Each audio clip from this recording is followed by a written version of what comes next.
In the heart of a run-down hospital, nestled within the dark corners of the lock-up unit, lurked an entity that defied all rational explanation. As a forensic nurse, I had encountered my share of disturbed individuals, but nothing could prepare me for the chilling encounters that awaited me in that haunting room. There, amidst the state and county inmates, was an elderly woman named Martha, who seemed to harbor a sinister secret. She would often speak of a malevolent demon named Tiberius, tormenting her relentlessly.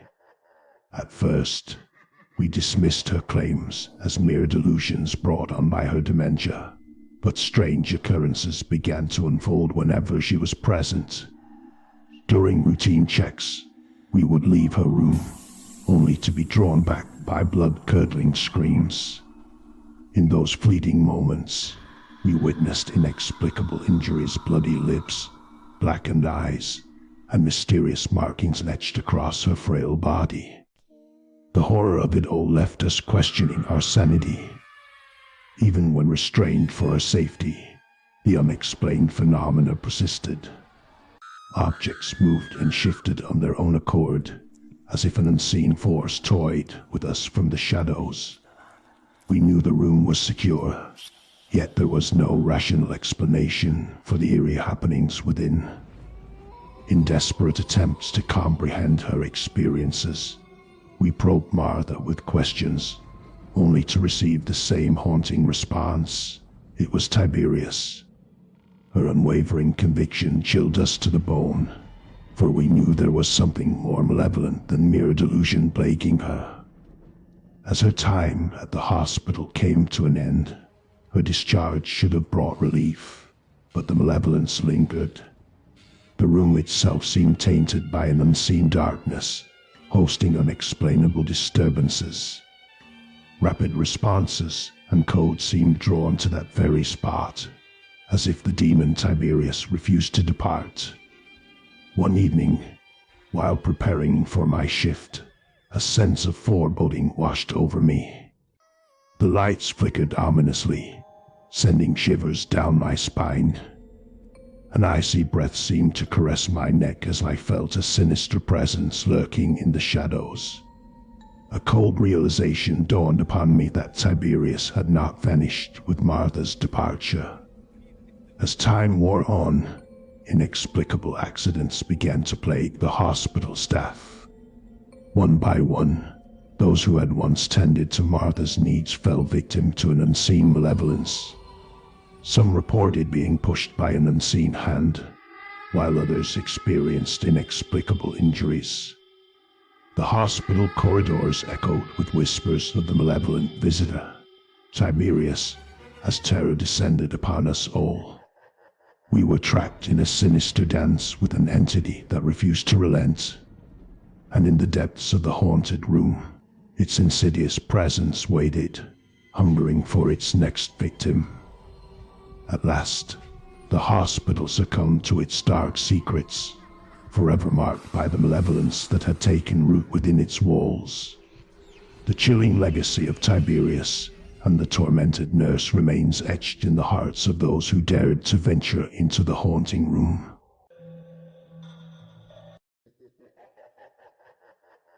Nestled in the heart of a desolate rural landscape stood a prison that housed dark secrets and chilling encounters. My father, a dedicated corrections officer, patrolled the perimeter of the eerie penitentiary during the ghostly hours of the night, unaware that he was about to embark on a harrowing journey into the supernatural. One moonlit night, as he sought solace in his truck, the tranquility was shattered by an inexplicable thumping sensation that reverberated through his body. Perplexed, he peered into the rearview mirror, only to find an unsettling sight, the faint silhouette of someone lurking outside the vehicle. Instinctively, he reached for his pistol, prepared for the unexpected. With trepidation, he stepped out of the truck, his weapon drawn and senses heightened. To his astonishment, a haunting procession of Native Americans materialized before him, walking through the truck as though it were a mere apparition. The ethereal figures moved with purpose, their ghostly forms bearing the marks of suffering and injury. My father could not deny the truth. These were the spirits of long-departed souls, lost to time and history. His heart raced as he bore witness to their spectral journey, fading into oblivion at the exact spot he had occupied moments before. The weight of the encounter pressed upon him, and he hastily reached out to his fellow perimeter officer over the walkie-talkie. An eerie silence greeted him in response, as if the other officer dared not acknowledge the unsettling truth. It was not the first time he had witnessed the ghostly procession, yet, in his steadfast skepticism, he refused to admit that the prison held secrets beyond the realm of the living. My father's nights at the prison took on a new dimension after that fateful encounter. The memory of the haunting procession lingered like a shadow, and every thump, creak, or gust of wind seemed to carry the echoes of a world beyond our understanding. To this day, he recalls the chilling night he spent at the prison's perimeter, forever changed by the spectral apparitions that defied explanation. The enigmatic procession of Native American spirits remains a haunting enigma, forever etched in the hearts of those who dared to venture into the realm of the unknown at the rural prison. In the twilight of a rural and desolate part of the country, a peculiar reunion unfolded, blurring the lines between reality and the realm of the supernatural. Returning to his high school reunion at the age of 37, the protagonist embarked on a journey that would forever challenge his understanding of the world. As he drove along the isolated road, fate intervened when he spotted someone flagging him down. To his surprise, it was an old schoolmate named Jim, a face he hadn't seen in 2 decades. The encounter felt surreal, yet Jim appeared unchanged by the passage of time. They conversed as if no years had passed, reminiscing about their school days. The protagonist, feeling nostalgic, offered to take Jim to the bar for a drink, but he declined, asking instead to be dropped off in a distant and obscure part of town, near the fairgrounds and cemetery. Following Jim's request, they reached a desolate area, and he bid farewell, disappearing into the darkness. Eager to reconnect with old friends, the protagonist entered the old bar, unaware of the unsettling revelation that awaited him. As conversations flowed and laughter echoed, the protagonist casually mentioned picking up Jim on the side of the road. A heavy silence fell upon the room as his revelation triggered a chilling response. Everyone present knew the truth. The Jim he had encountered had tragically passed away 8 years ago in a fatal car accident. Shocked and bewildered, the protagonist rushed to his car to find evidence of his sanity.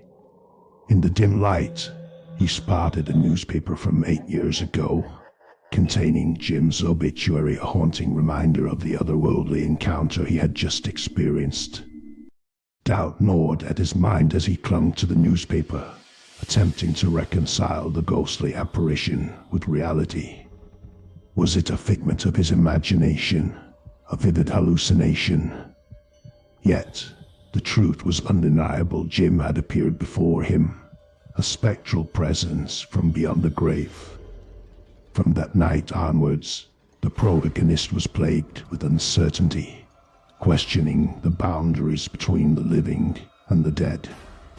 The obituary served as a constant reminder, a tangible piece of evidence that defied explanation. In the quiet moments of contemplation, he would still wonder what forces had converged that night, allowing him to reunite with a friend lost to time.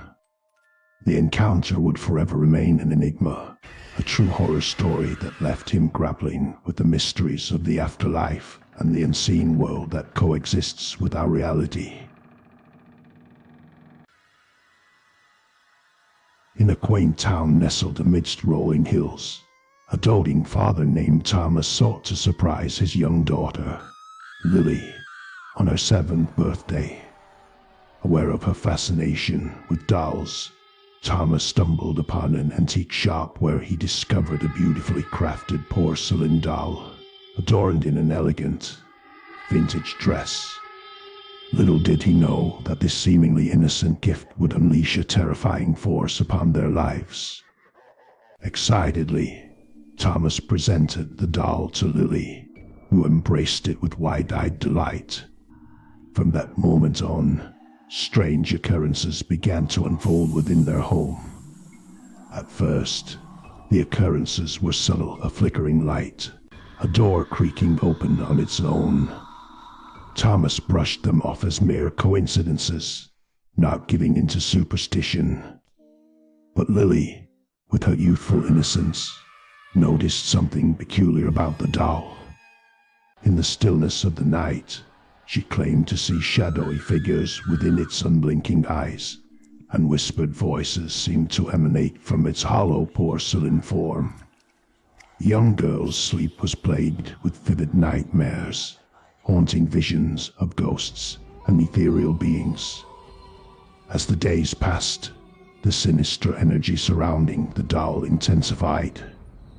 Objects would inexplicably move from their places, and eerie laughter echoed throughout the house when no one was there. Thomas tried to rationalize the occurrences, convincing himself that his daughter's imagination was running wild. However, his skepticism crumbled when he witnessed the doll's unsettling behavior firsthand. One evening, he caught a glimpse of the doll's head turning slightly, following him with its lifeless gaze. Fear gripped him, but he couldn't bear to alarm his daughter, hoping it was mere trickery of the light. But Lily knew the truth. She confided in her father, recounting the chilling visions she experienced in the doll's presence. Thomas felt a mixture of concern and disbelief, torn between protecting his daughter and accepting the terrifying reality of their haunted possession. Seeking answers, Thomas researched the doll's history and discovered a disturbing tale from the past. The doll had once belonged to a young girl named Abigail, who tragically perished under mysterious circumstances. Rumors circulated about her spirit being trapped within the doll, seeking revenge on those who crossed its path. Fearing for his daughter's safety, Thomas resolved to rid their home of the malevolent entity. He reached out to a renowned paranormal investigator, hoping for a solution. Together, they conducted a cleansing ritual, aiming to banish the malevolent spirit from the doll's vessel. As the ritual unfolded, the atmosphere grew heavy with tension, and a palpable presence filled the room. Chants echoed, candles flickered, and the air crackled with supernatural energy. Slowly, the doll's malevolence seemed to wane, as if the trapped spirit was reluctantly departing. With the ritual completed, a newfound sense of calm settled upon the household. The doll appeared inert, its once haunting aura vanquished. Lily's nightmares ceased, and she could finally sleep peacefully. Though the doll remained in their possession, it was now a mere artifact of a troubling chapter in their lives. Thomas vowed to protect his daughter from any further harm and keep the doll securely stored away. Years passed, and as Lily grew older, she looked back on that haunting chapter as a testament to the unexplainable mysteries of the world.